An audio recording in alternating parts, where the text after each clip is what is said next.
I affirm. I want to respond first to this gentleman that was a little bit hot-headed before. Yes, I will talk into the mic. And don't attack me afterwards for speaking too loud.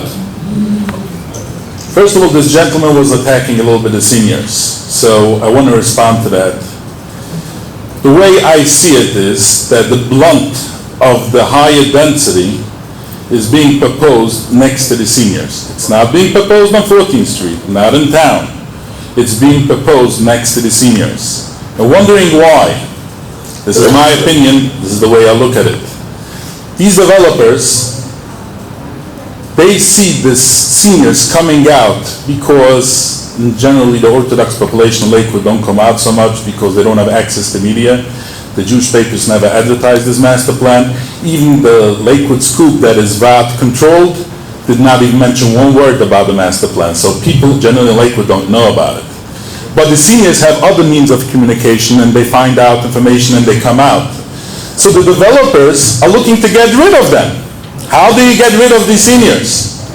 What they do is they do the highest density in Lakewood now. They don't do it on 14th Street. They don't do it anybody in town. They'll dump it next to the seniors. Hopefully the seniors will move out with time and they won't have any positions. They will be able to do whatever they want.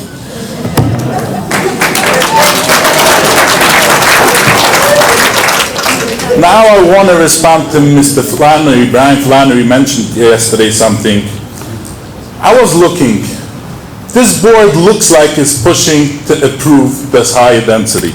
You know, you all come out, it's great citizenship, you're voicing your grievance, but this board is somehow not listening to you guys. And I was wondering why. The argument that is being made that higher density will solve the traffic problem. In south side of Lakewood, I'm not talking about 14th Street, there we don't need solutions because there's no traffic.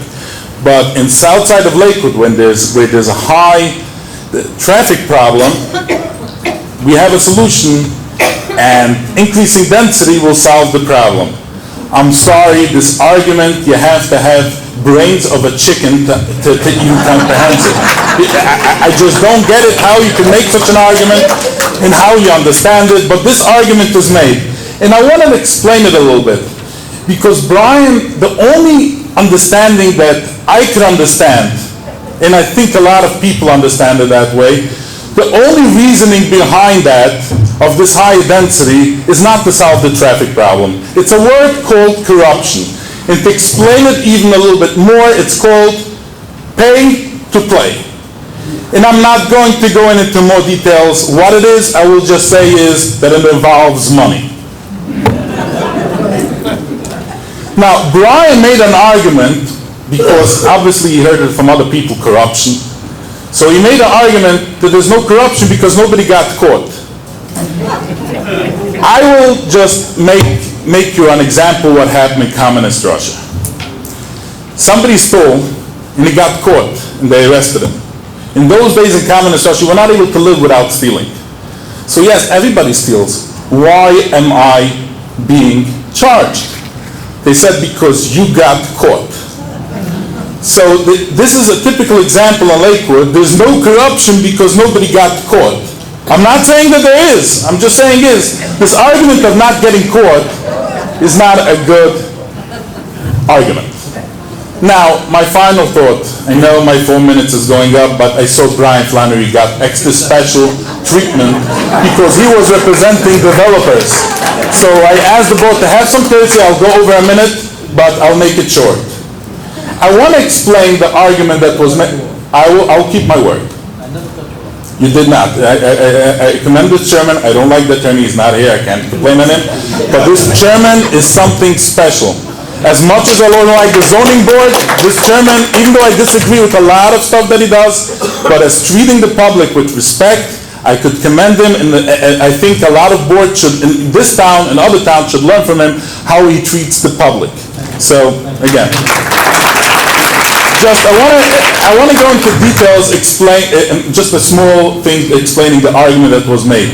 That because you're increasing density, you will have It's called, I don't remember the word. What was it called that you will get more money? Impact fees. Impact fees. The developers will pay impact fees. That means the township will be able to improve infrastructure and it will increase traffic flow.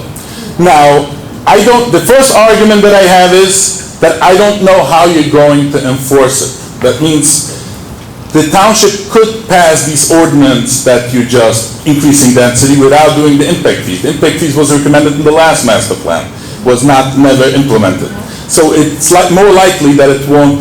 And they keeping mentioning smart growth plan, we have to comply, the smart growth plan. Is anybody asking this question? The smart growth plan was created for the developers. The township paid millions of dollars to improve the smart growth plan and get it passed by the state.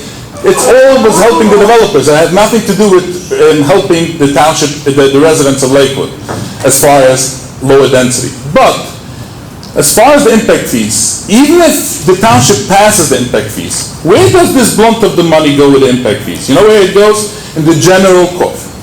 I'm sorry I didn't pronounce that word right.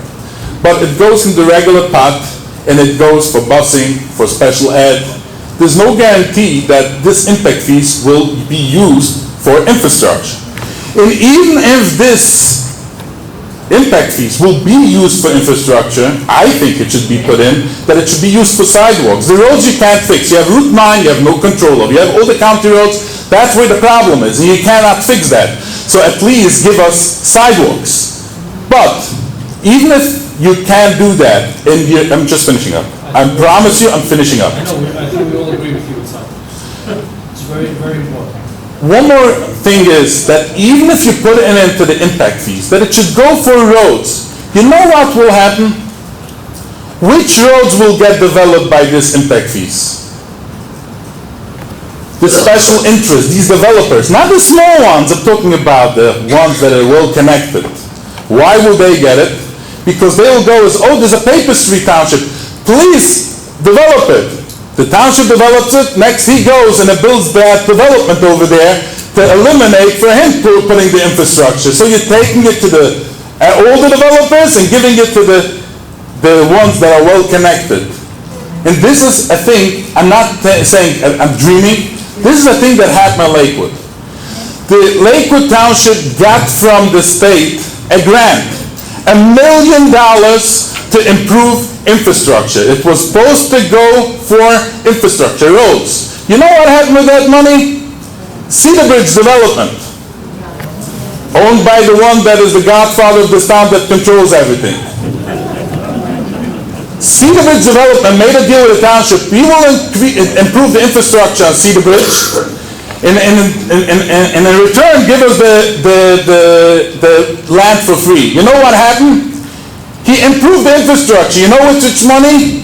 With the money that the government, the state gave to the town to improve other streets. So I'm trying to give you the example that impact fees to improve infrastructure will go by the end to developers that they shouldn't have to develop their streets. It will go to the developers, I guess the big ones, the ones that are well connected and they're, under control from the valve, under the control, and they will get the money. So I'm just bringing out that even the impact fees that was brought up over here, it's going to cause more corruption, and as far as the traffic circulation, we're not gaining anything out of it.